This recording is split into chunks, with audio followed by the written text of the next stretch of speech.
Hey King, it's Mathematician here. I just wanted to say happy birthday, and I thought that it'd be really.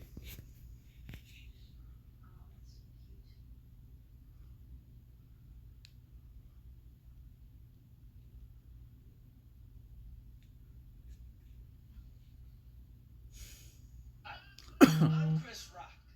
Oh, no, it's not about me. I get it. No, no, no. Zoom in on it. The new iPhone 12 Pro with 5G meets Verizon 5G. 5G just got real, man. Pow.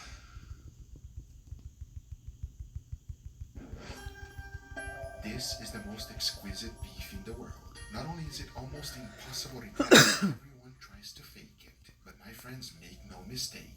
This is the real deal. It is Kobe beef straight from Japan. And I have to say a huge thank you to my brother Emilio from Grand Western Steaks to being able to provide this kind of meat for us to try. You see, the interesting thing about this meat is that it does not matter how much money you have, you might not even be able to get it. When I say this is the real deal, I mean it. Every authentic Kobe beef seller must have a few things to show for.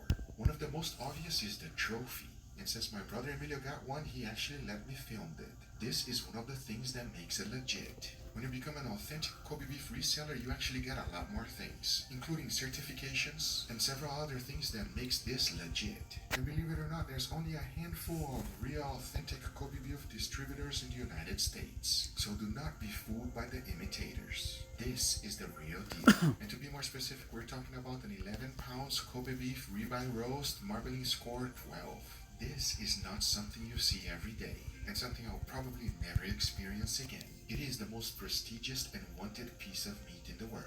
Nothing else comes even close. In order for us to have our Kobe beef experience, the first thing we need to do is to slice this open. So for that, I'm gonna be keeping my mouth shut and let you experience this together with me.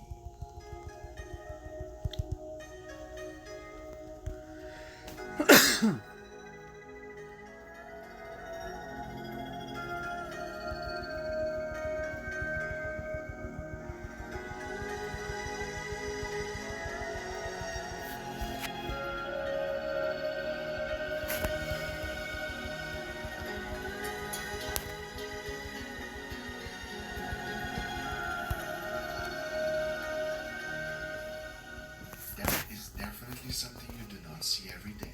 Each one of these steaks should be treated with the highest level of respect. But since this is the first time I'm experiencing this beef, I'm going to be doing it several different ways to let you know which way is best. And these are the cuts I separated for today's experience. We got little cubes which I will be flambeing with alcohol. To be a little bit more specific, I'm going to be using bourbon. I've seen them doing in Japan and I can't wait to try it. The next one is a very thin slice which I'll be eating Korean barbecue style. And of course, I'm not going to pass the opportunity of cooking a 12-ounce Kobe beef steak. This one we're going to be trying with several different salts to find out which one is best. When I say several different salts, this is what I mean. I'm talking about almost every single salt there is in the world. Honestly, I had no idea this many salt actually exist. So being able to try all of them and letting you know which one is best is definitely a privilege that I will not take for granted. Now, since you know this is a very unique experience, we actually have quite a few more people in the house. So not only am I cooking that 12-ounce steak, but I'm also making a 6 ounces one. But with this one, I'm going to try something that I've seen them doing in Japan all the time. And that is to eat them with garlic chips. The preparation is actually quite simple. You slice the garlic nice and thin, but not paper thin, just like this. Then you throw them in a saute pan, add a good amount of olive oil, and cook them on low heat. You want to let them simmer and slowly fry up.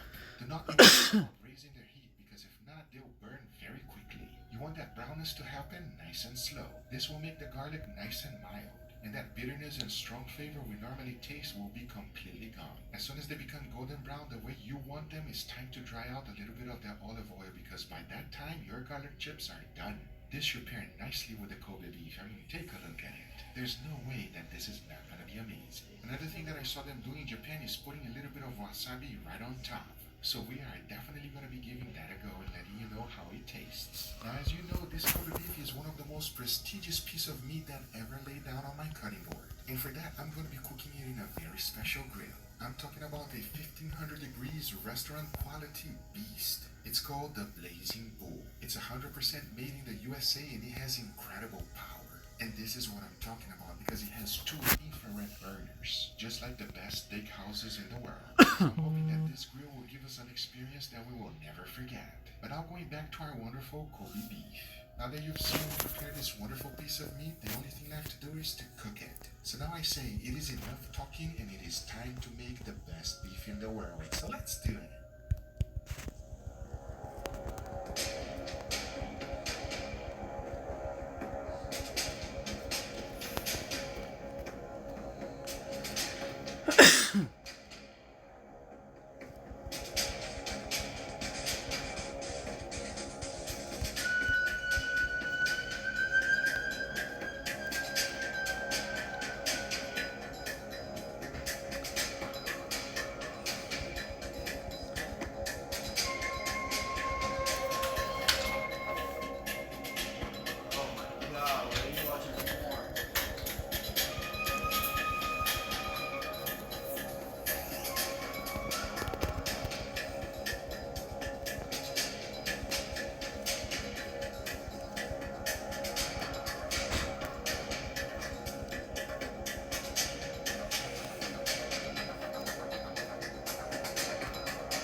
All right, everybody, here we have our beautiful feast today, Mama. What do you think? You're not kidding. Huh? That's a feast. We have a lot of food, everybody. We're going to try and give you guys an honest review of this. Are you ready for this? Kobe beef experience, Mama. Real Kobe beef from Japan. Now, to all fairness, it's not just me and Mama in the house. The house is full. We got a lot of people in the house. It's not full. There's nobody there. Yes, there is, That's not for including me. your wife. There's a lot of people in the house, and everybody wants to try it. So we're gonna give you guys a fair review, and then we're gonna go have a feast with the family. So, Mama, nothing is seasoned. We just seared it. You saw that grill? I saw that fireball that you were making there. The grill is no joke. So everything was nicely seared on that perfect grill, nice, hot, and fast like they do it in Japan. And we have some crazy salts to try and some other things. Wait, this is all salt? These are all different type of salts. This looks like charcoal. It does look. I'm excited. You know what? Let's go with that one first. Huh? I want to know what that one tastes like. Just a tiny bit should be. Ooh. Stuck there? Yeah. It sticks. Be careful. Don't put too much. First bite of Kobe beef in my life. For you first too. First two. Cheers, everybody. Oh my god. Wow. Oh my god. It just. It's like butter. It's like so tender. Very different type of Wagyu beef that I've tried before. Very different. It's not like A5. It's not like a regular A5 that we have. Creamier. That's the word. Creamier. I didn't think it was gonna be so different. I'm gonna be honest with you. I didn't think it was gonna be that huge of a difference. And there is a creaminess that is quite unique. It's a whole other ballgame. Huh? It's a whole other thing. This one here was flambé with a little bit of alcohol in there. So let's see how that one goes. You ready? What did you use to flambe? Some bourbon. Oh, Bourbon. now you're talking my language. Woo-wee. Yeah, you Huh? can smell it. You can smell that bourbon. You can smell it. Regular salt so that we just notice the flavor, tell them that if it's worth it or not. Cheers, everybody. Oh, you can feel it. Oh, you can feel it. Wow. And it's powerful. Wow. Oh my god, that is my favorite. That's your favorite? That's my favorite. Sorry, everybody, this one is mine. Wow, I love the mix of the creaminess with Yeah. the bourbon. I think what happened is that the bourbon takes away the richness. Mm-hmm. And it makes that a little bit creaminess. of Yeah. fat richness, Wow. and it mixes so well with the cream. What was it? Wow, I love And so it. am mine. Don't get me I love wrong. you. This one is phenomenal with the flambe. But obviously, please be careful and do it safely, everybody. Do it safely. For those that don't know, me and my mom used to teach martial arts for many, many years. I don't even know how many years we taught martial arts. Huh, Mama? I thought for 8. 8 years. But you were doing way before. I was doing it before almost Mama was born. He used to have a Korean master and he used to cook all the time to Korean food, right, Mama? Hi, Mr. Sang. Master Shan, hello to you, sir. soy sauce with ginger. That's how they do it in Japan. So Nice. soy sauce with ginger. Obviously, you still gotta put a little bit of that salt because there's no salt. And I'm gonna go with a little bit of garlic chips as well. Garlic chip, mama, are you ready? Oh, they are knocking on the door over here, mama. They wanna try it. We better hurry up, everybody. Korean Kobe beef taco, everybody. Cheers.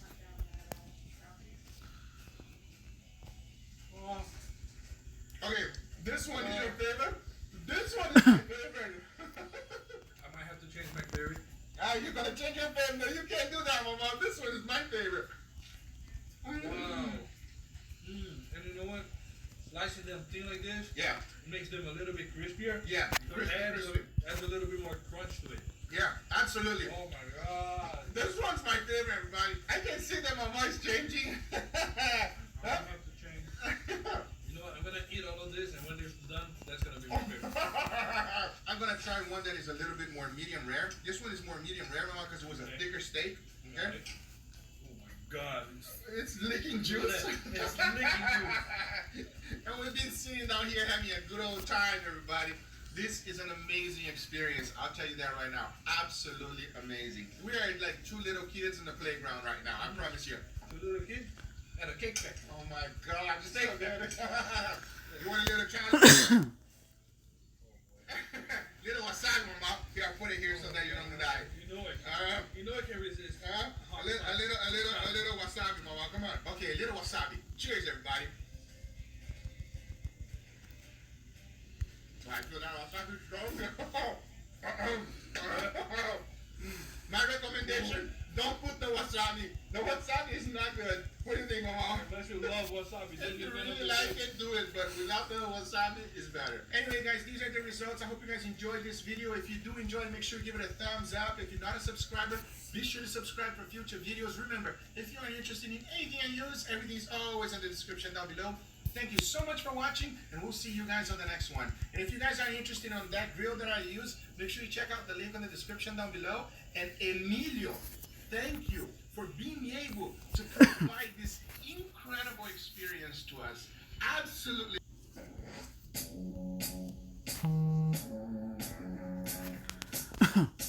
For today's cook, I'm going to show you how I took my cast iron skillet to a complete new level. You're going to be seeing some incredible meats that you would normally not cook on one of them. And some turned out just awesome. Others, not so much. And the main goal for this video is to see if the cast iron skillet can cook every single meat. So let's do it. We're going to start off with the Flintstone steak. As the name says it is the biggest steak you can actually find. And this is the reason why. As you can see, it is a monster steak. It is also not very popular and very difficult to find. But when you have a great meat dealer, he can always hook you up. And as you can see, this one even has some bone in it, which is definitely a plus. It is also about 1 inch thick. In regards to size, we're talking about 10 inches by 15 inches. And I know you're going to ask me for the weight. It is a 7.5 pound steak. Now take a look at my skillet. There's absolutely no way that this thing is going to fit in here. But we're definitely going to make it happen. From previous powder. Since this is a huge steak, make sure you season both sides. As you can see, by the time I was done, it's perfectly seasoned. To cook it, in order to ensure I have enough heat, I'm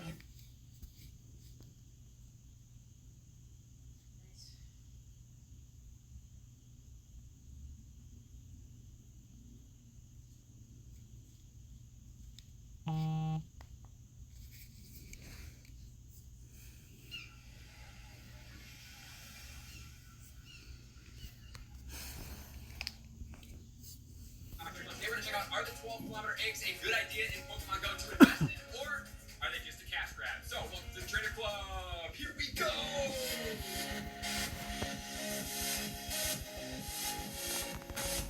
Welcome back, everybody. Let me know in the comments below, what is your perception about the new 12-kilometer strange eggs that have made their appearance in Pokemon Go? Are you guys a fan of this? Do you like this? Are you not a fan of it? Let me know in the comments below, how do you feel like these are going to be implemented in Pokemon Go?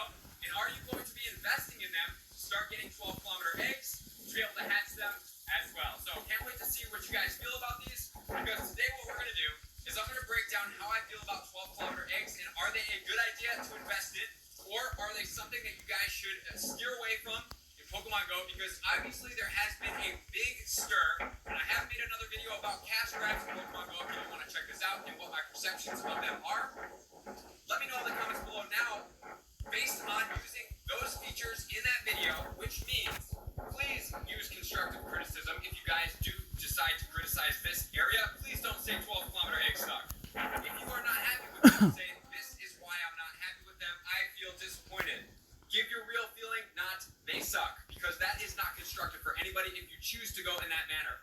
But for this video, guys, I am going to challenge you guys on this because, as I mentioned in my previous video, I don't know if you guys watched all the way through because a good portion of you guys do not watch my entire videos. So that's why I thought it would be a great time for us to go over what these 12-kilometer eggs are about.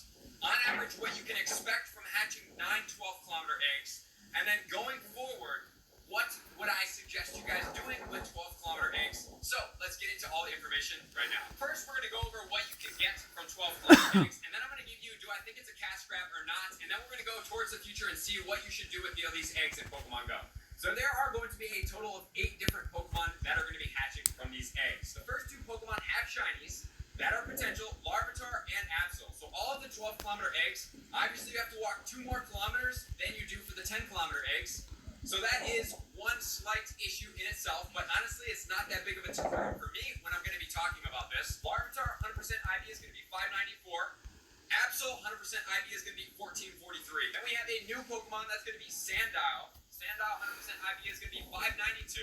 Then we have a Scraggy. So before this, Scraggy has been pretty much only from the Go Battle League. Scraggy 100% IV is going to be $7.84. Then we have Trubbish 100% IV is going to be $5.71. And then we have Ponyard 100% IV on this Pokemon is going to be $8.19, which is a new Pokemon. And then we have Volibeye 100% IV on this Pokemon is going to be $7.26. And finally, we have the last shiny potential in there. So there's 3 total shinies of Dino. 100% IV on this Pokemon is going to be $6.06.